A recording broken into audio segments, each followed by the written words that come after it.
الحمد لله رب العالمين والعاقبة للمتقين والصلاة والسلام على رسوله الكريم وعلى آله وصحبه أجمعين ومن تبعهم بإحسان إلى يوم الدين، أما بعد. قال الله تبارك وتعالى في القرآن المجيد: أعوذ بالله من الشيطان الرجيم، بسم الله الرحمن الرحيم. إنا أنزلناه في ليلة القدر وما أدراك ما ليلة القدر ليلة القدر خير من 1000 شهر. وقال النبي صلى الله عليه وسلم: من قام ليلة القدر إيمانا واحتسابا غفر له ما تقدم من ذنبه. محترم سامعین کرام، معزز ناظرین اعظام، السلام علیکم ورحمۃ اللہ وبرکاتہ۔ الحمدللہ، اللہ کے فضل و کرم سے ہم لوگ رمضان المبارک کے آخری عشرہ میں داخل ہو چکے ہیں۔ دوستو، یہ عشرہ بڑی فضیلت کا حامل ہے۔ اس عشرہ کی بڑی فضیلت ہے۔ یہی وہ عشرہ ہے دوستو جس کے اندر اللہ رب العالمین نے انسانوں کی رشد و ہدایت کے لیے قرآن مجید کو نازل فرمایا۔ اللہ فرماتا ہے: انا انزلناہ فی لیلۃ القدر، کہ ہم نے اس کو یعنی قرآن مجید کو شب قدر میں نازل فرمایا۔ دوسری جگہ اللہ فرماتا ہے: انا انزلناہ فی لیلۃ مبارکہ، کہ ہم نے اس کو مبارک رات کے اندر نازل فرمایا۔ دوستو، یہی وہ عشرہ ہے جس عشرہ کے اندر بڑے بڑے کاموں کا فیصلہ لیا جاتا ہے۔ فیہا یفرق کل امر حکیم۔ یہی وہ عشرہ ہے جس عشرہ کے اندر اللہ کے رسول صلی اللہ علیہ وسلم نے ارشاد فرمایا: من قام لیلۃ القدر ایمانا واحتسابا غفر له ما تقدم من ذنبہ، کہ جو شخص ایمان و یقین کے ساتھ لیلۃ القدر کا قیام کرتا ہے، اللہ رب العالمین اس کے پچھلے گناہ معاف کر دیتے ہیں۔ اور دوستو، یہی وہ عشرہ ہے جس عشرہ کے اندر شب قدر ہے، لیلۃ القدر ہے۔ اللہ کے رسول صلی اللہ علیہ وسلم فرماتے ہیں: تحروا لیلۃ القدر فی الوتر من العشر الاواخر من رمضان، کہ رمضان کے آخری عشرہ میں طاق راتوں میں شب قدر کو تلاش کیا کرو۔ تو اس حدیث سے یہ ثابت ہو گیا کہ شب قدر رمضان المبارک کے آخری عشرہ میں طاق راتوں میں سے کسی ایک رات کے اندر ہوتی ہے، اور وہ طاق راتیں 21ویں، 23ویں، 25ویں، 27ویں اور 29ویں کی رات ہے۔ اور علماء کرام کا یہ کہنا ہے کہ یہ رات ہر سال منتقل ہوتی رہتی ہے۔ کسی سال 21ویں کو ہوتی ہے، کسی سال 23ویں کو ہوتی ہے، کسی سال 25ویں کی رات ہوتی ہے، کسی سال 27ویں کی رات ہوتی ہے، اور کسی سال یہ جو ہے 29ویں کی رات ہوتی ہے۔ دوستو، اسی لیے اللہ کے رسول صلی اللہ علیہ وسلم اس عشرہ کے داخل ہوتے ہی، جیسے ہی یہ عشرہ داخل ہوتا، آپ صلی اللہ علیہ وسلم جو ہے عبادت کے لیے اپنے آپ کو مکمل تیار ہو جایا کرتے تھے، اپنے کمر کو کس لیتے تھے، مضبوط ہو جاتے تھے آپ صلی اللہ علیہ وسلم اس عشرہ کے اندر، جیسا کہ حضرت عائشہ رضی اللہ تعالی عنہ فرماتی ہیں: اذا دخل العشر شد مئزرہ واحیا لیلہ وایقظ اہلہ، کہ اس عشرہ کے داخل ہوتے ہی آپ صلی اللہ علیہ وسلم اپنے کمر کو کس لیتے تھے اور شب بیداری کیا کرتے تھے، راتوں کو جاگا کرتے تھے، وایقظ اہلہ، اور اپنے گھر والوں کو بھی جگایا کرتے تھے۔ دوستو، اللہ کے رسول صلی اللہ علیہ وسلم یہ بخشائش ہیں، لیکن اس کے باوجود بھی آپ صلی اللہ علیہ وسلم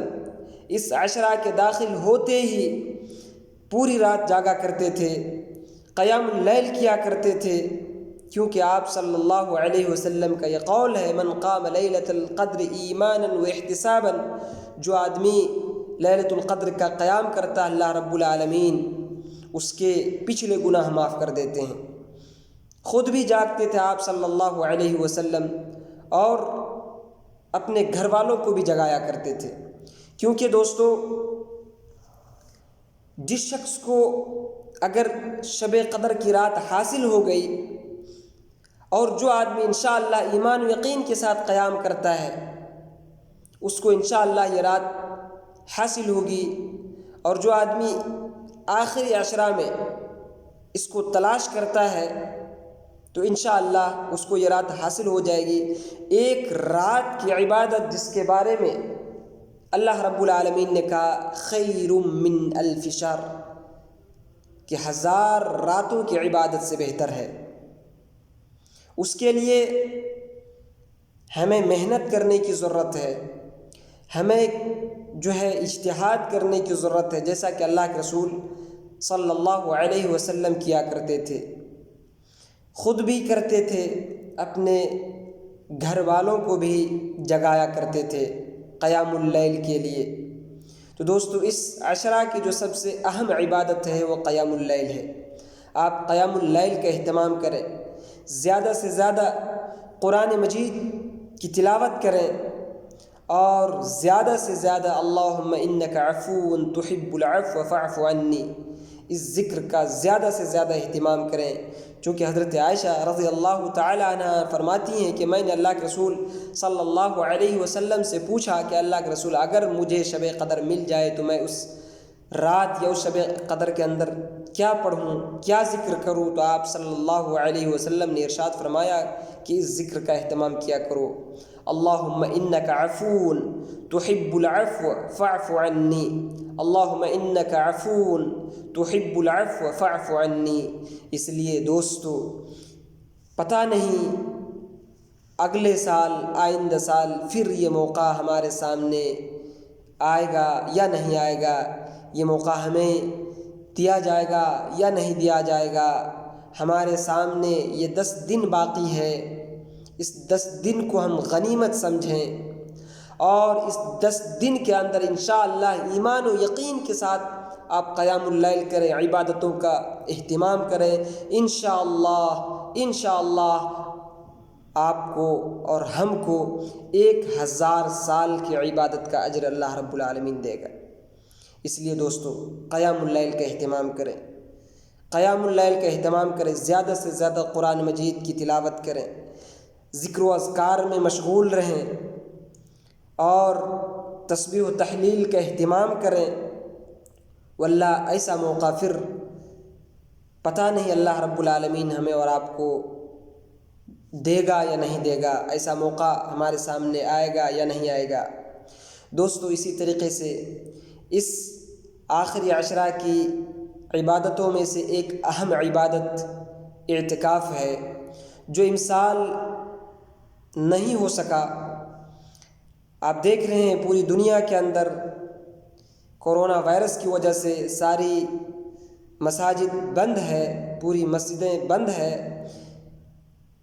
اس لیے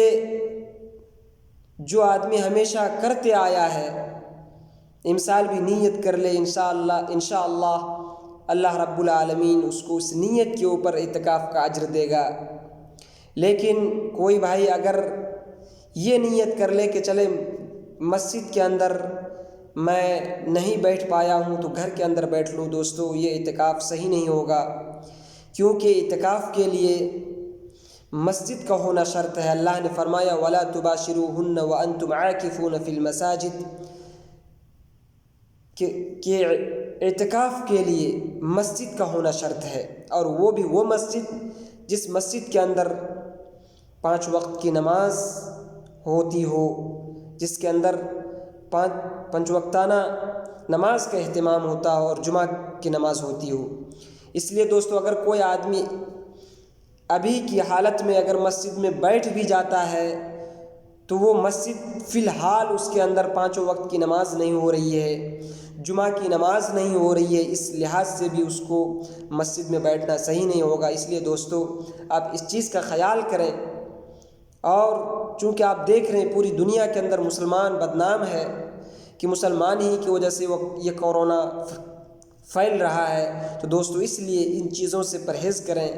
اور مسجدوں کے اندر اس طریقے سے بھیڑ نہ لگائیں کہ ہم شک کی نگاہ میں آ جائیں، اور انشاءاللہ اللہ رب العالمین اس پر اجر دے گا، چاہے مرد ہو یا چاہے عورت ہو، اس کے لیے گھر کے اندر جو ہے اعتکاف کرنا صحیح نہیں ہے۔ یہی جمہور علماء کا مسلک ہے، یہی جمہور علماء کا قول ہے، چاہے مرد ہو چاہے عورت ہو، اس کے لیے اعتکاف مسجد ہی میں صحیح ہے، مسجد ہی میں اعتکاف ہوگا۔ اس لیے جو ہے نیت کر لیں، انشاءاللہ اللہ رب العالمین جو ہے نیت کے اوپر اجر دے گا۔ اللہ رب العالمین ہمیں اور آپ کو اس عشرہ کے اندر زیادہ سے زیادہ عبادت کرنے کی، قیام اللیل کا اہتمام کرنے کی توفیق عطا فرمائے، قرآن مجید کی تلاوت کی توفیق عطا فرمائے، آمین۔ وآخر الدعوانا الحمد للہ رب العالمین، والسلام علیکم ورحمۃ اللہ وبرکاتہ۔